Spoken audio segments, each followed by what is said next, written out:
আমারে যে উহুদের ময়দানে দান দান শহীদ করে রক্তাক্ত করছে তুমি শোনো নাই?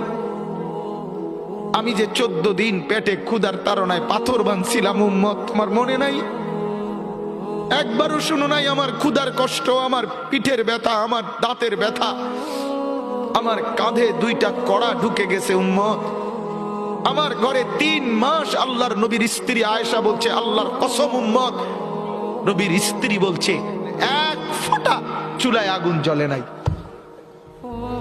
নওজোয়ান আপনারা বলেন বাপ, আজকে যাদের 1 বছর 6 মাস 2 বছর কোনদিন ফজরের নামাজ পড়েন না, দিনের পর দিন রাতের পর রাত যায়, এভাবেই 6 মাস, এভাবেই 1 বছর, এভাবেই 2 বছর, আপনি জানেনও না ফজরের ওয়াক্ত হয় কখন, ফজরের জামাত হয় কখন। মেরে মুহতারাম, আমার ভাই, আমার বন্ধু, বলো